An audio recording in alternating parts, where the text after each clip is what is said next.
C60 olive oil is a popular choice for people wanting to activate their full potential. Improved sleep, faster recovery, and more energy are just a few of the amazing comments received from our customers who take a spoonful a day.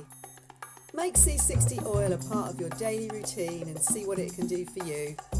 Activate your potential today at thec60company.com.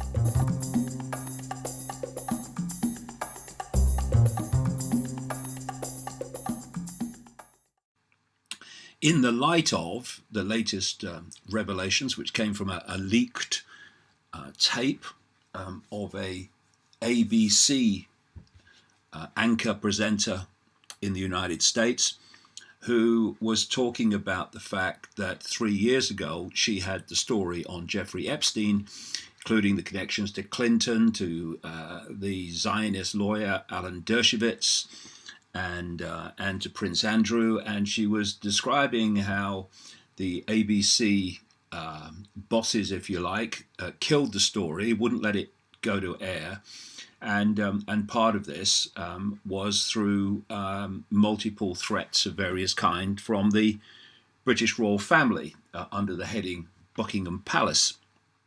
We've also had, of course, for people that follow this stuff, the revelations that the NBC network in America also sat on the Harvey Weinstein story, and the MSNBC and CNN networks this week have refused to cover this big story, which was broken by this organization, Project Veritas, with this ABC tape, which was the anchor, the presenter, describing in a tape that wasn't for air how ABC trashed and stopped and blocked the Epstein story 3 years ago, when she said the whole thing, which has now come out. And there is a theme here, and if people don't like it, well, they'll have to do the other thing, because it is the theme that NBC was responsible, quite clearly now, for blocking the airing of the revelations about Harvey Weinstein, which later came out through the same reporter, through another source. Weinstein, of course, is a Zionist, and so was the people at NBC who made the decision to block the story. We have the Zionist Jeffrey Epstein, who was running, in fact, a Mossad CIA blackmailing operation to secure the, shall we say, support and agreement for the Zionist agenda of major influential people, including politicians. And so you look at the media, which is so dominated, especially in America, by Zionist ownership, and you start to see a theme. And of course, this whole thing about you're an anti-Semite has been created as a defense mechanism to stop the elephant in the room being called the elephant in the room. And we have this theme, as I was saying this week, about the destruction of free speech. And I'm going to start with a story, an opinion piece in the New York Times, which is a mega Zionist-owned newspaper operation in America. And the headline is New York Times op-ed, opinion piece, for people that haven't come across that. I'm sure most people will have done now. Claims that free speech is killing us.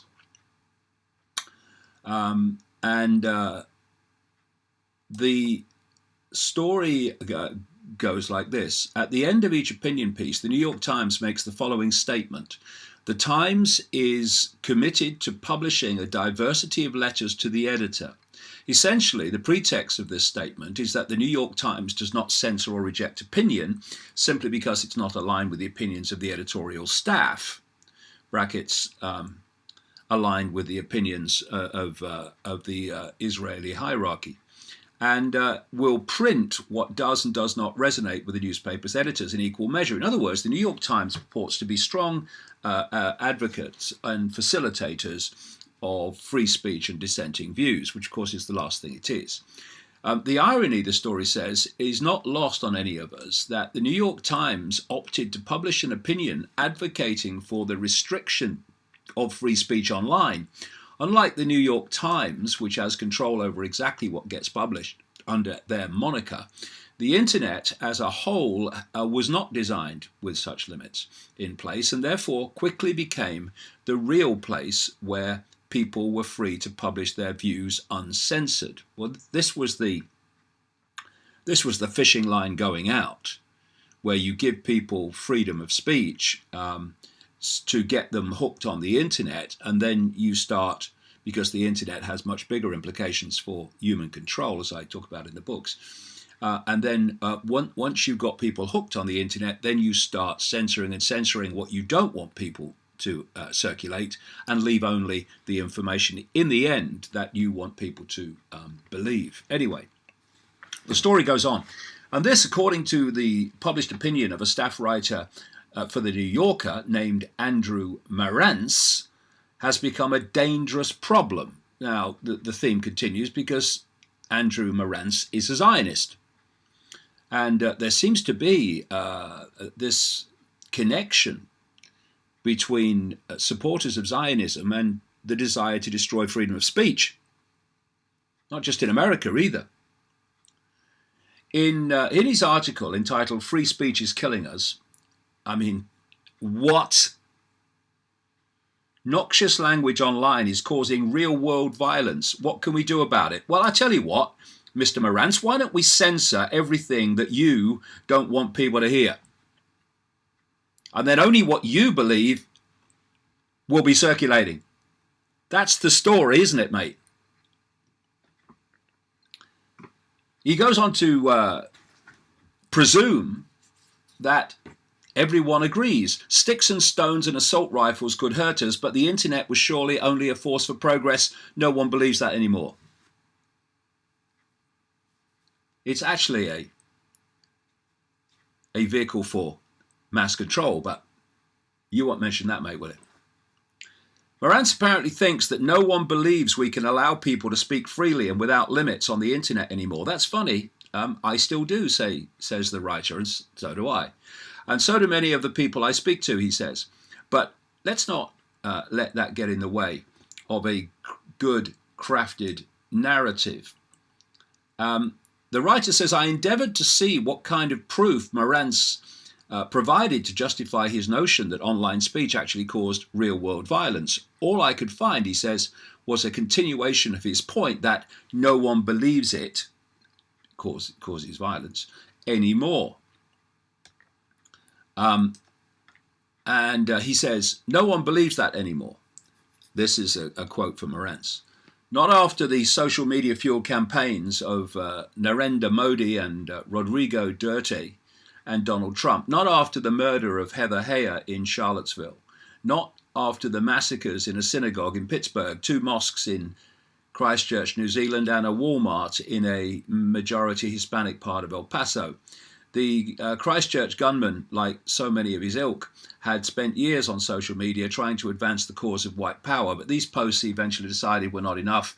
Now it was time to make a real effort post, a real life effort post. He murdered 51 people. So the writer says, so let's take his big claim, the Christchurch gunman, who we can presume has long been an angry and disturbed individual, spent years on social media with his grievances. It's because he was able to express himself online that he killed people. Where is the causal connection? Wouldn't it be more reasonable to point out to the fact that being an angry and disturbed individual is the reason he killed people. No causal connection has been established because there is none. Mainstream media speculation, repeated over and over, is what is taken as evidence. And by the way, what about all the stuff in the mainstream media that demonizes people and gets them as targets of abuse? Oh, that's mainstream. I work for the mainstream. They're all right. And yet, Marantz thinks it is compelling enough to use the phrase 8chan-inspired massacres with authority, as though any website whose only crime is that it does not censor free speech could ever be responsible for real-world human massacres. I wonder if he thinks that the internet is responsible for the massacres that have happened over and over again to Palestinians in Gaza. I wonder if he ever considered that. I doubt it. And of course, it's not to do with supporting an argument that free speech leads to killing. Tell the Nazis, or tell the victims of the Nazis in Germany who were slaughtered by the Nazis and silenced by the Nazis before they were slaughtered, so that their stories couldn't be told, and what they knew and believed about the Nazis couldn't be heard. Tell them that free speech kills people and that suppressing free speech does not. Every single tyranny, when it comes to power, no matter what label it may have, they all target freedom of speech and the circulation of information. Why? For the very reason that it's being targeted now on a global scale. Now, here's another story. Like I say, there's been one after the other this week on this theme. Without free speech, all speech becomes government speech. And this is a writer called Barry Brownstein at the Activist Post website. And he's talking about a video which would be very instructive in where we're heading when I come to it. Anyway, he says, when I viewed this video, I wondered if it was a hoax. I thought it must be a group of actors trying to make a point about how far restrictions of speech have gone. Unfortunately, the video captures reality in Scotland in 2019 and in so many other countries. The video picks up an exchange between a Scottish high school teacher and a student. The class was asked to sign up for the website, and according to the student, the teacher commented on how old-fashioned the website was for listing only 2 sexes. The student, Murray, remarked, "But sir, there are only 2 genders." And the teacher insisted they continue the discussion outside the classroom. Murray recorded the encounter on his phone, and here are some of the lowlights, it says, of the recorded dialogue. Murray, the student: "Why did you kick me out of class? It's not very inclusive of you." Teacher: "I'm sorry, but what you were saying is not very inclusive, and this is an inclusive school." Murray, referring to the teacher's viewpoint that there are more than 2 genders: "That's your opinion." Teacher: "That is my opinion, and it is the opinion which is acceptable in this school."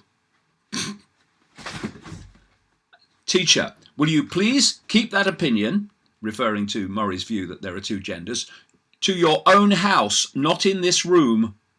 Murray: "So you got to put your opinion out in class, but my opinion has to stay inside my house." Teacher: "I'm not putting my opinion out. I am stating what the National School Authority policy is. I know what you think, and I know what the authority thinks." So this is how the minds of young people all over the world are being molded to an agenda known as woke. And this is why, as this process produces adults, more and more woke programmed people are now moving into positions of power and politics and influence. It's all been systematic. And this is just a small smear example of what is happening every day in the schools, universities, and colleges across the world. The story goes on. Following the UK National School Authority policy on the number of genders, children are taught there are 100 gender identities. But give them time, they won't stop there, because this is all part of the destruction of the sense of what is human and humanity that's been going on. For reasons I explain in the books, it's all to do with pushing us along the road to the synthetic no-gender human. Murray wasn't sent to a re-education camp, but the school suspended him for several weeks. As for the teacher, he's trying to be a proper government functionary. Perhaps he's dreaming of retirement, or at least the day when students like Murray will no longer dare challenge him. We're pretty much there. Good on this kid. If you're sure this sort of thing can't happen in America, well, think again, says the writer. A new survey conducted in the United States by the Campaign for Free Speech found 51% of Americans agreed with this statement. The First Amendment, which guarantees free speech in America, goes too far in allowing hate speech in modern America and should be updated to reflect the cultural norms of today. 48% thought, and a majority of millennials agreed, they're the ones that have been really taken through this process of programming through their education years, or what passes for education. 48% thought, and a majority of millennials, hate speech should be outlawed.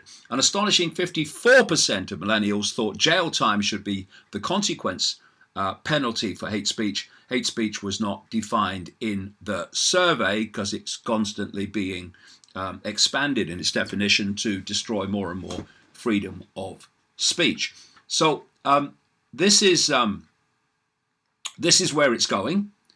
This is where it's always been planned to go, and this is why I keep banging on about this woke agenda, because the woke agenda is the program being imposed on young people through the system in all its forms, and not least through carrot and stick and punishments if you have a different opinion, as we saw with Murray here. This is what is being done to our young people day after day after day. Then we have this story. Police state escalates war on freedom of speech. According to MAGA nationalists, Trump supporters in other words, the deep state only persecutes conservatives while liberals get a free pass. Well, first of all, they're not liberals, they're woke and thus not liberal. Liberal and woke are not the same thing. I wish people would stop referring to the woke mentality as liberal. It is not anything but. I come from the liberal direction, non-political liberal direction, of maximum freedom for everybody. My philosophy is simple. Do what you like, just don't impose it on anyone else. And that's what woke is doing, of course. It's imposing on everyone else. But it's not about censoring conservatives. It's censoring anyone who has an opinion that is outside, or has information that is outside what the system, the cabal, want people to believe. So in the same way that so-called conservatives are censored by the Silicon Valley mafia, so genuine liberals as opposed to fake woke liberals, they are censored as well when they have things to say that are outside the official narrative. But they put labels on things. Oh, it's only against conservatives, because they want to hide the fact that it's an agenda, and it's the agenda that's being protected from information. And the people who are challenging that agenda, although many won't know there is an agenda, are the ones that are being targeted. So this week, to show that, we have had the Gestapo-style raid, as this story describes it, of liberal journalist Max Blumenthal. Now, Max Blumenthal has done some great work, not only exposing the extremes and the injustices imposed by the Israeli government on Palestinians, but also the exposing the lies that have been, the propaganda that's been circulated to demonize places like Venezuela as a country. And so the system kicks back. The story goes, the Gestapo-style raid of liberal journalist Max Blumenthal earlier this week demonstrates quite vividly that the state does indeed attack leftist or left-leaning activists and journalists, and not only MAGA supporters and new right nationalists. Like I say, the common denominator is who's challenging the official narrative. MAGA, the article says, has deluded itself into the false belief the deep state is primarily comprised of Democrats on the warpath against conservative Republicans and new right types. In fact, the state is apolitical in regard to national partisan politics. It favors Democrats and Republicans only if they tote the neoliberal and corporate line. Absolutely spot on. If they deviate, they may suffer the fate recently experienced by Max Blumenthal. For now, this fate is reserved for those with high visibility, such as Blumenthal. For really serious violations of the neoliberal code and the establishment's prearranged political construct, the state prefers torture and slow death. It is currently doing this to Julian Assange for the national security state. It is a cardinal sin and high crime to expose the dirty and murderous secrets of the state. And again, we come back to the media. The media are helping to demonize Assange because they're not journalists, as a point I'm going to make in this public videocast this week. Assange will not be killed overnight or outright like journalists Michael Hastings and Gary Webb. Both Hastings and Webb exposed the crimes of the national security state and paid for it with their lives. Assange, on the other hand, will be slowly and sadistically tortured to death, thus revealing how the state responds when national security secrets are exposed and disseminated to millions of people. And that's the big point about Assange. What they're doing to him is saying to anyone else who will challenge the official narrative, this is what happens if you do it.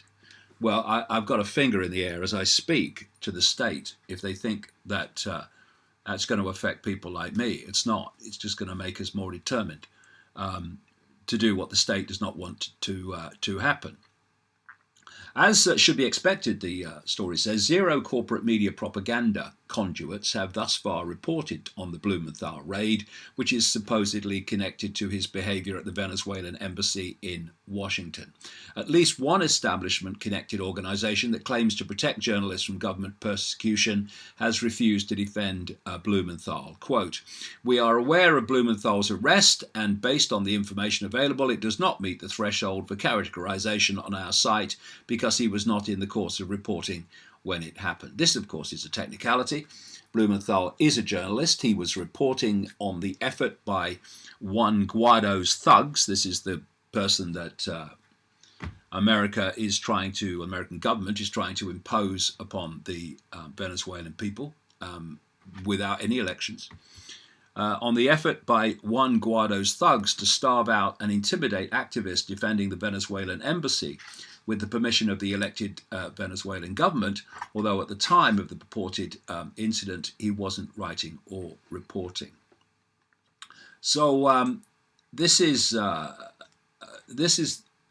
the hypocrisy of what happens when journalists have the opportunity to stand up for fellow journalists, because of course the fellow journalists are journalists, the people who don't stand up are not journalists at all. The story goes on. The US Freedom Tracker has partnered with Pointer, an organization working to circumvent the alternative media. It is funded by George Soros's Open Society and the Omidyar Network. Together, both organizations pledged nearly $1.5 million to fund a supposed fact-checking network, that is to say, identify and eradicate media that strays from permissible parameters established by the state. Pointer has a long-standing history as an anchor in the journalism business.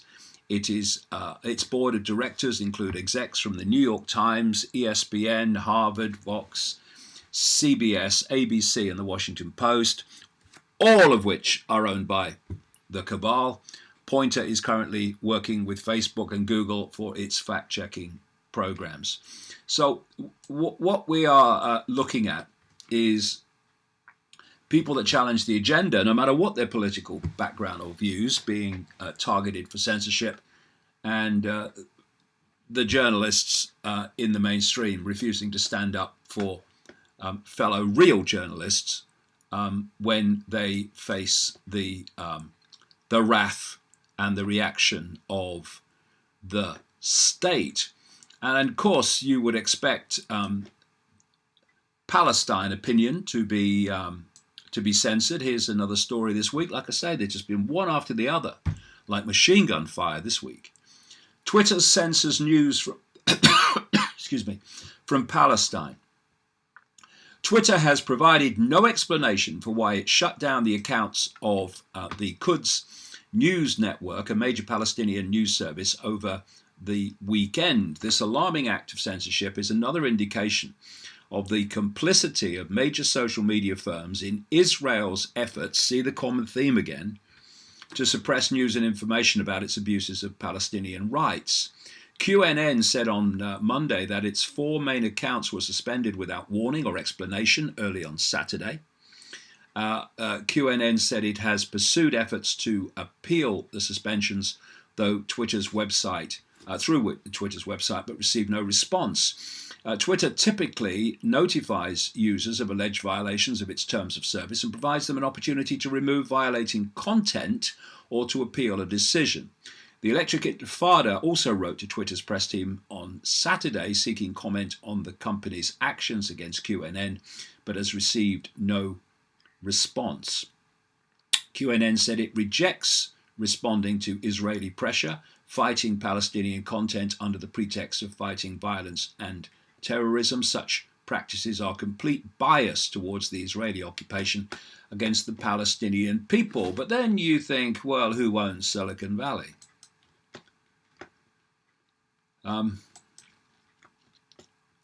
And then we've got the United States government blaming Palestinians for Israeli state terror against them. And the media will just report that, of course, as if it's true. Interesting article on davidicke.com this week by Kathleen Johnson, the incredible shrinking Overton window. This Overton window is like,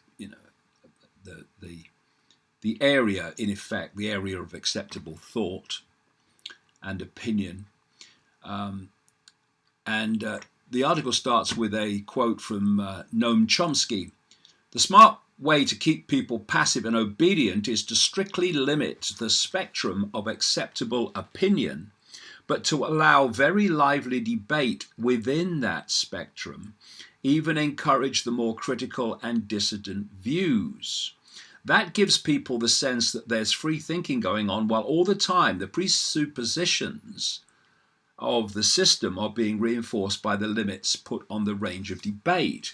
Now, that's exactly what you see when you see political debate and you see interviews on the BBC and what have you. And you have interviewers like a guy on the BBC called Andrew Neil, who in the area that he works, he's a good interviewer and puts people on the spot, politicians and such. But it's within this spectrum of acceptable opinion that Chomsky's talking about. And it seems, they're having a good set too here, but the actually range of perceptual possibility that is being debated vigorously is so tiny. Oh, see, there is freedom of speech. Look, he's having a go at her and she's coming back. It's all a facade. Then you ask, how many times does Andrew Neil, I'm not just picking on him, it's just an example that's come up in this, but how many times does he have people on that in any way question anything outside of that norm, that spectrum of acceptable opinion? Almost never. Sometimes I've been on once when they were doing an item about conspiracy theories, when they thought, I guess I was going to go on and get destroyed. Well, it actually didn't happen, so bad luck there. But that's what Chomsky's talking about. Anyway, Kathleen Johnson says the plurocrat-owned narrative managers of the political media class work constantly to shrink the Overton window, the spectrum of debate that is considered socially acceptable. They do this by framing more and more debates in terms of how the oligarch empire should be sustained and supported, steering them away from debates about whether that empire should be permitted to exist at all. They get people debating whether there should be some moderate changes made or no meaningful changes at all, rather than the massive sweeping changes we know need to be made to the entire system. They get people debating whether they should elect a crook in a red hat or a crook in a blue hat, rather than whether or not they should be forced to elect crooks. They get people debating violations of government secrecy laws, not whether the government has any business keeping those secrets from its citizenry in the first place. They get people debating how internet censorship should take place and whom should be censored, rather than whether any internet censorship should occur. It's a very good piece, which you can find on davidicke.com. The headline, if you put it in the search engine, "The Incredible Shrinking Overton Window," will get you there.